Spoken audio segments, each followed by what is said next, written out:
Hi, everyone, and welcome back to Grace of a Military Child in Life podcast. Military families are not like your traditional family. They are strong, brave, resilient, and some of the most incredible people I know. My name is Gracie, a U.S. Army brat, and I am your host. I am honored to be able to give military family members like myself a place for them to share their stories and experiences in the military life. Stay tuned for this week's guest.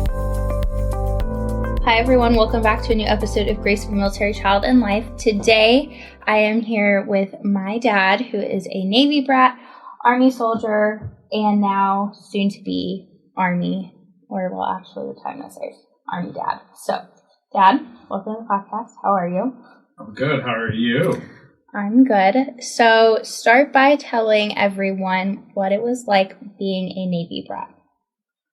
So, being a Navy brat was kind of crazy, if you want to think about that, like life. But, yeah. I mean, you lived in a bunch of different places. But I mainly lived in South Carolina and Florida most of our time. My dad was a submariner, so he'd be home for 3 months, gone for 3 months, home for 3 months, gone for 3 months. So, it was just the life of functioning without your parents there and everything, and just kind of living your life and trying not to be in trouble. Yeah, I can imagine. What was it like kind of living, well, because you were pretty young when you moved from South Carolina, so you don't really remember moving. No. But then you moved from Florida to Ohio. I remember moving from South Carolina to Florida. Oh, okay. So what was that like? You didn't know anybody. You just kind of went and did your own thing. You had to try to find some friends and try to meet new people. When I moved to Florida, it was right when the Challenger blew up. So it was really cool when they come to Florida. I think you're going to see like shuttle launches and everything, and then they stopped. The one plus part about moving to Florida was we lived on the beach, so you could be at the beach all the time. So that was the one big part. And then when my dad retired for some crazy reason, he wanted to move to Ohio. I don't know why he moved from Florida to Ohio, but when you retire, you typically move to Florida. Yeah, and opposite there. Yeah, I didn't want to go, so I was upset because I had to move to Ohio, and I just wanted to stay where I was. But I mean, it worked for the last 2 years of high school, which really sucked because you weren't with your graduating class that you had gone all the way through, like junior high and high school with. So yeah. It was just the rough transition, and that was before you had all like the things for merging, like for helping military students out when they moved to like batch classes and everything like that. Where when I moved to Ohio, I was a half a credit able to be a junior because half of my credits they didn't accept. So yeah. And nowadays, like you said, we have all of the transition programs, and I think there are a lot of schools, because when I was moved to another military base, but you moved to like Cleveland, where you moved, and schools are more understanding and more forgiving with that kind of stuff now, so you don't as easily fall behind, especially in the middle of your high school career. That is so true. So, I mean, that was the only hard part about it, is trying to figure all that stuff out. And then some classes I took senior level classes in Florida, but I had to go to Ohio and take 9th grade classes. So, I mean, it was just a difficult transition. Yeah. And driving? I mean, because you had... I already had my license when I got up there, because in Florida you got your license when you're 15. Ohio, you don't get it until you're 16. And like I did driver's ed in school. Up there you don't. You have to go pay somebody to do your driver's ed. So, it was just one of those things. It's different moving state to state. Yeah. Especially when you're in high school, you're at those ages when you're driving or doing, getting ready to graduate. So it's kind of give and take of what you get and what you can't get, and then advocating for the classes you have and need. Yeah, that when you move up there, nobody understands really what you were going through your whole life too. So I mean, it's the same thing that all these kids go through nowadays when their parents retire. So it never changes. Nope. Unless you move to an area that's heavily military populated, and that's not necessarily as frequent. That is so true. Yeah, and you would tell us that you would go fishing in Florida, and fishing in Florida versus fishing in Ohio is beyond different. Those idiots in Ohio would be like, hey, we're going out and we're going to go out and do some deep water fishing, and you go up and show up with you're like, oh, we're going out deep? Okay, well, I'm going to go show up with an offshore pole, and they're like, what the hell is that? Yeah. Oh, you only need a trout pole. And I'm like, you guys are all stupid. Just like they were like, oh, we're going to go surfing on Lake Erie. And I'm like, it's like a freaking 3-foot wave. You can't even do anything on that thing. And they're like, oh, this is so much fun. I'm like, y'all are stupid. Because you go from surfing in Florida on the East Coast, in the Atlantic, literally, and then to the lake. Ohio. Yeah, and those people have only seen Lake half the time because they never leave there, and I don't know why. They just are like, oh, it's so cool. Oh. Yeah. You guys are all fools. Travel a lot as military kids, and then when you are grow up in one place your entire life, you don't travel as frequently. You don't get out unless you go on a lot of vacations, I guess. Yeah, probably. So, what was it like kind of transitioning then? Well, I guess I should ask, do you know you wanted to join the Army after? Yeah, I did. My parents told me I was too stupid to go to college, so they're kind of buttheads. So, I mean, they told me I was too stupid to attend college, so I could either go to the military or go find a job and leave the house. So, it was like, oh, I'm going to go to the military then, screw all you guys. And I was like, I ain't going in the Navy because I ain't being stuck on a ship with a bunch of dudes. Yeah. So, I'm going to go in the Army because it's better than the Navy, because the Navy are a bunch of stupid people. Yeah. Haha, fun pun at Navy people, especially since a corpsman saved my life. And so, what was it like transitioning then from, your dad retired, and so you had like 2 years as a quote-unquote civilian. But then what was it like from transitioning to the role of a military, from the role of a military child to a soldier? And you returned back to your state of South Carolina, your place of birth. Yeah, I did. A little bit of a different area, but... It actually was easy because, I guess, like, for you grew up around, like, the custom and courtesies of being around the military, integrated into the military, and understanding a lot. Dress people as sir, ma'am, their rank. And, I mean, when I grew up, that was just common. I mean, because kids were taught to have manners back in the day, unlike now. Yeah. But you address people by their rank. So, like, if it was a sergeant, you saw a sergeant, you call a sergeant a sergeant. It's just proper etiquette. I mean, because you don't want to tell an NCO that call them sir, ma'am, because they actually work for a living unlike officers. So, we'll see about that, but we'll see in 6 months. But it's one of those things where, it's just proper. And when I grew up, you weren't taught any of that. You weren't taught military etiquette and... Well, because it's different.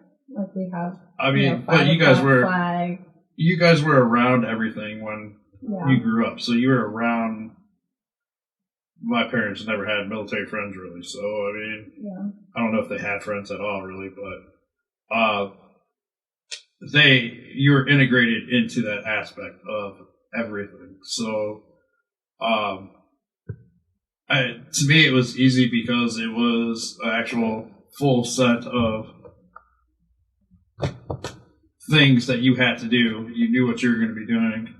Yeah. And it was regulated. So for me, so much it wasn't as much as. It wasn't as hard of a transition as for others. I mean, yeah, except for my mouth, but I learned that pretty quick.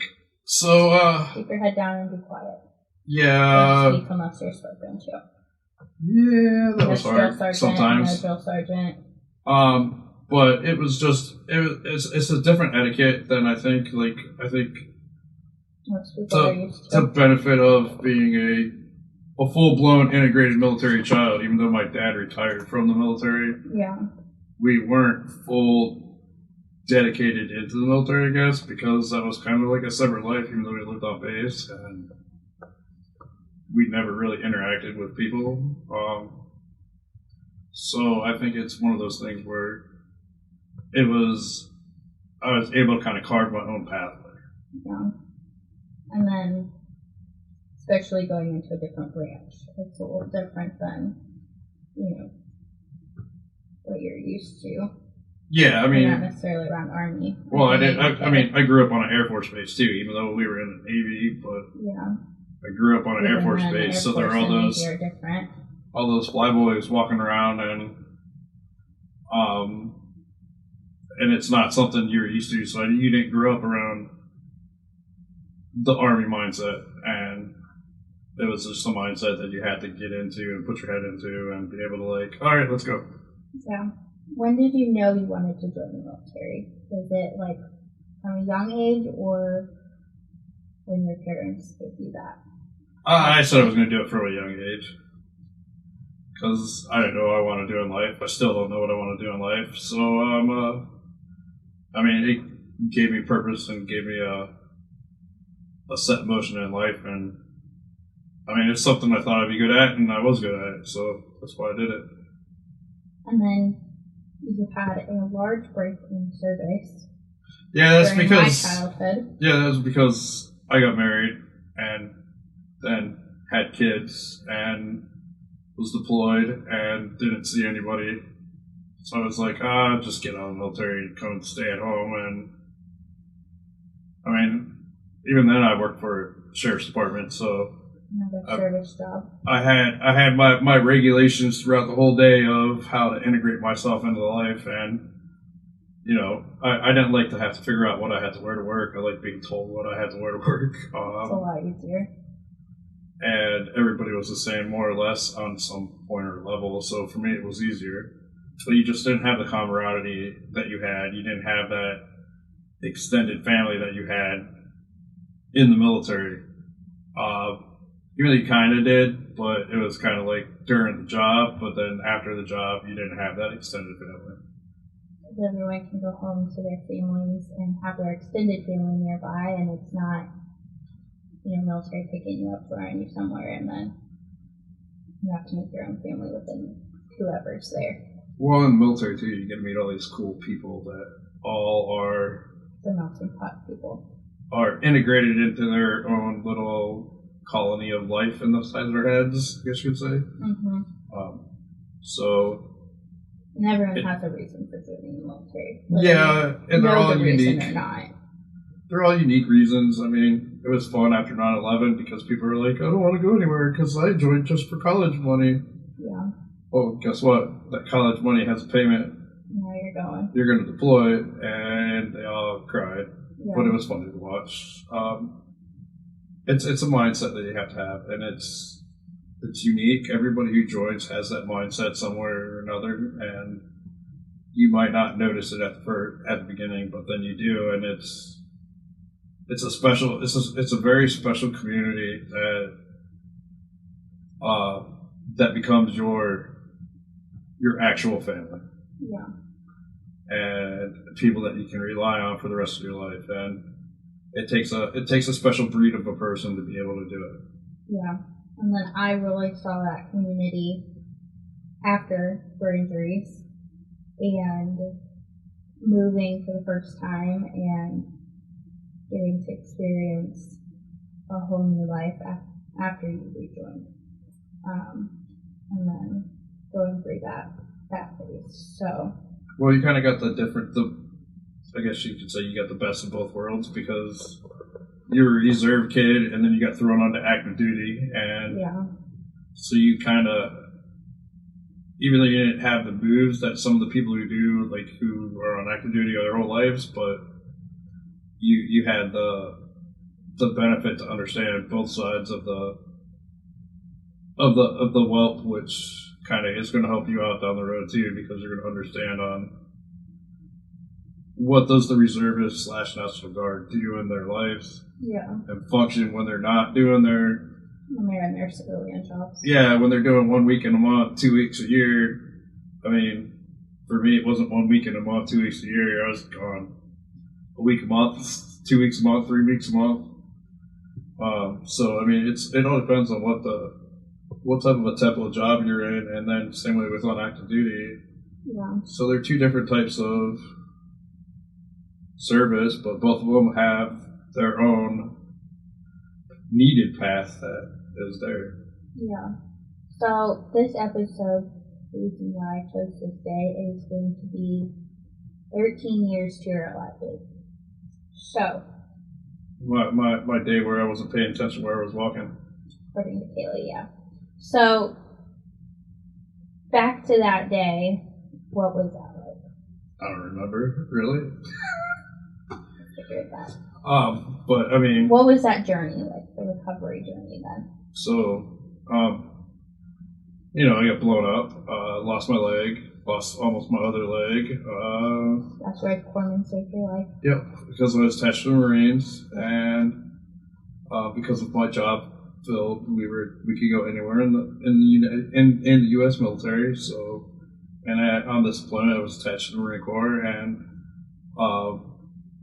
thankfully, the greatest corpsman alive saved my life. Shout out to Josh. Yeah, shout out to your little Josh boy. So, I mean, it's not a journey you think you're ever going to go on.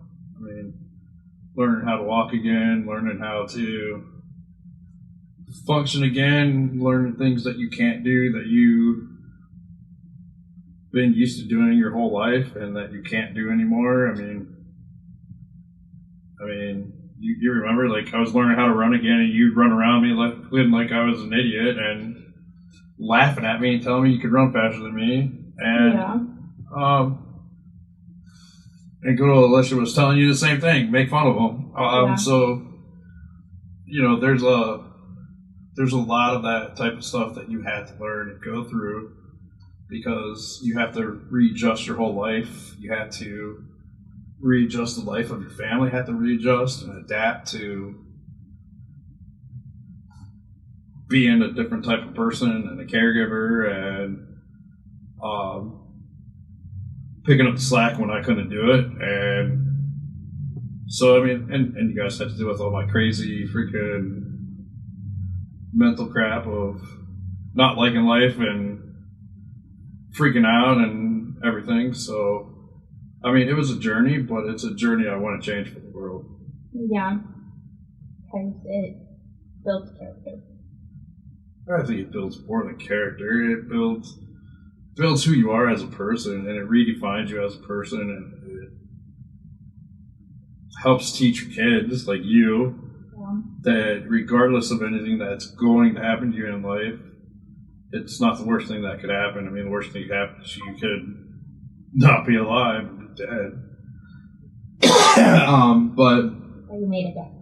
Huh? You were one of the lucky ones. I was one of the lucky ones to make it back, and you were able to go and do the things that you were doing, and you're able to excel in life. And I think it's helped you guys out as being my kids, be able to watch what I did and what we went through as a family, that it's pushed you guys to excel. I mean, look at you. I mean, within 4 years, you had a master's degree, debt-free, no college loans, and, I mean, most of your kids nowadays ain't going to do that. I mean, I wasn't smart enough to get past my associates, so...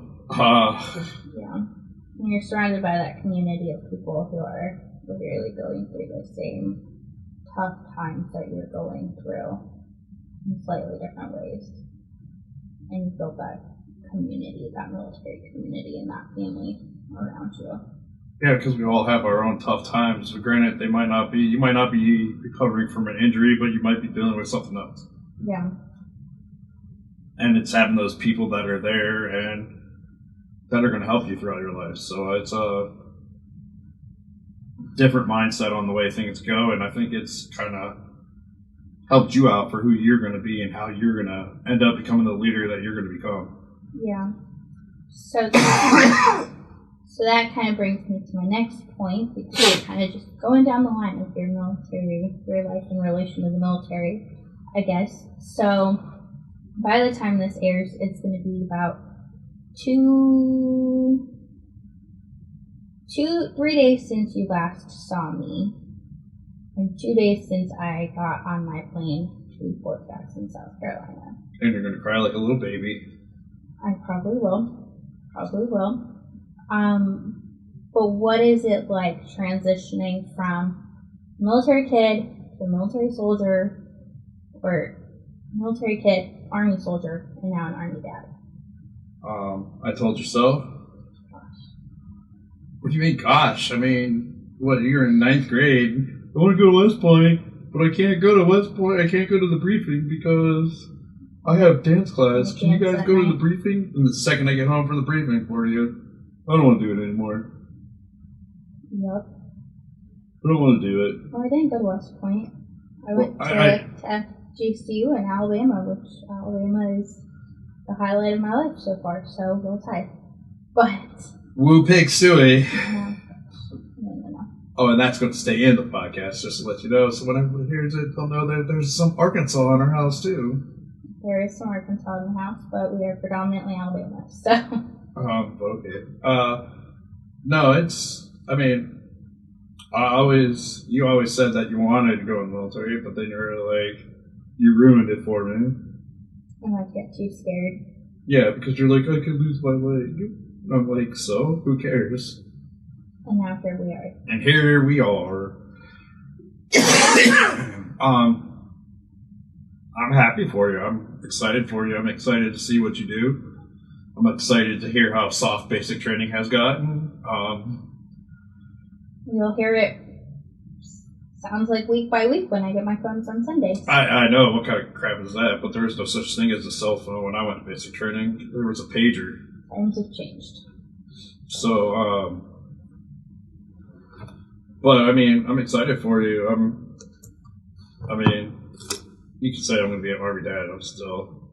Once you're freaking Army for life. So. Once a soldier, always a soldier. Yeah, you're a soldier for life, as the Army calls it. But. Oh yeah, once a Marine, always a Marine. That's what this is.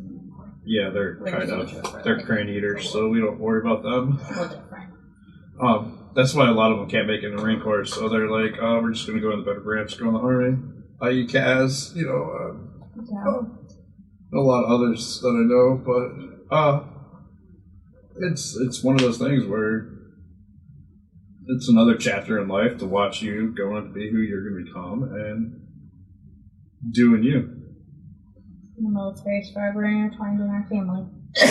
I mean, I told you to go in the Air Force because it's the easiest branch, because they're sit with their feet up, do nothing all day long, and at least you're going in the working man's branch or working woman's branch. Yeah. But I think the world's out there for you to conquer, and I think you're going to take it by storm and kick people's teeth in, and you just gotta be like me and watch your mouth. Yeah. People on podcasts don't say that side of me. We can keep things PG around here. So you just gotta. I'm excited. I'm excited for the new path. I mean, it's a different world because I'm an NCO and you're doing it the smart way, and you're going to go become a butter bar, and hopefully you can work your way up and become whatever you want. If you want to become a 4-star, make it to a 4-star. I mean, it's not impossible. Nothing is impossible. It's all what you make of it and how you tackle it. And doing what you want to do. So I'm excited for you. I'm excited for our family. I'm excited to see where it's going to take you, even though you're like, you're going to live vicariously through me. You're going to come travel and see me. Well, yeah, but I'm not going to live through you. I already lived the life. I don't need to live it again. Like, yeah, you can go do all the fun stuff and sleep in the dirt and use your pro mask as a pillow and have my phone with me. And have your phone with you so you can watch reels and laugh and I don't know what else, but I mean, I'm excited. I'm excited for us. I'm excited for your mom. I'm excited for your sister. I'm excited because this is going to define who you are. I'm a Army soldier. Yeah? That sums it up. And listen to you cry. Hopefully not that much. Bitch, my cell phone from me. Hopefully not that much crying, but we'll see.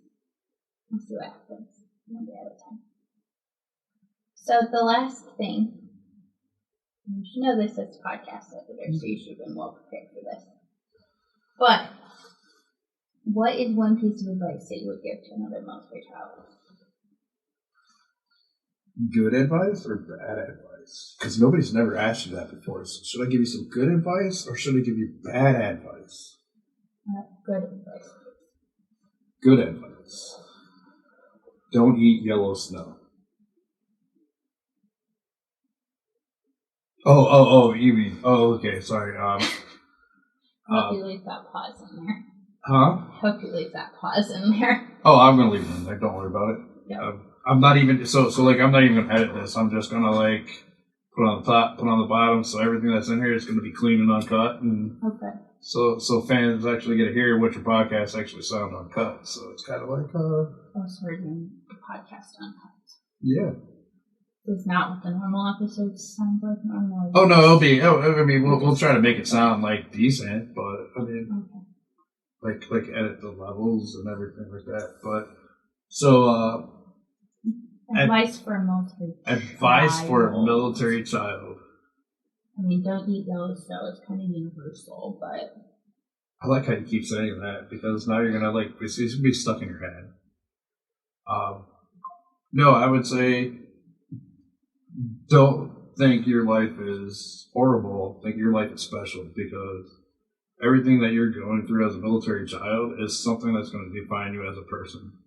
So always wake up because every day is a new day and take the bull by the horns and make your day what you want it to be because this is your life. You're the author of it and go through because one time is hard because something happened to a family member.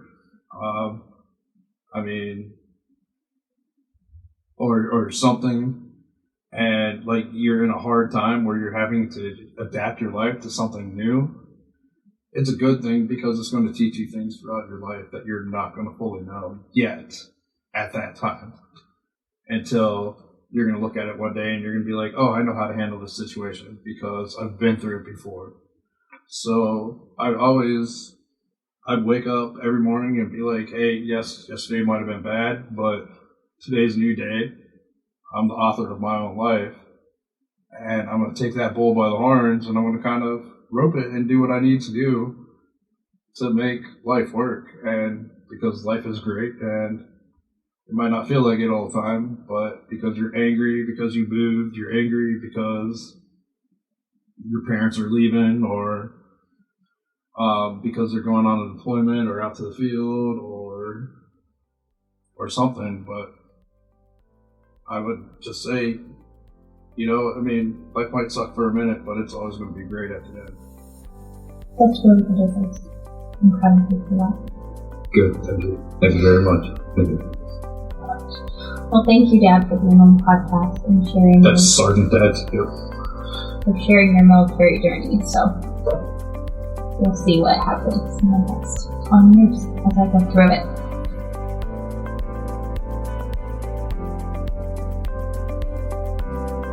Thank you for listening to Grace of a Military Child and Life podcast. If you enjoyed this episode, be sure to give it a like, follow, and comment.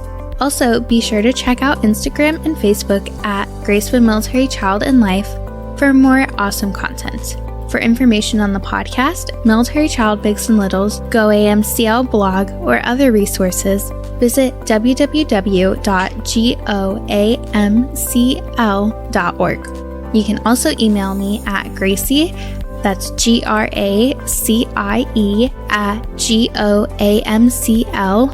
@goamcl.org, with any questions or comments. To be a guest on the podcast, you can schedule it at www.goamcl.org/schedule a podcast, all one word, or contact me via social media or email. Stay tuned for the next episode where another incredible story is shared.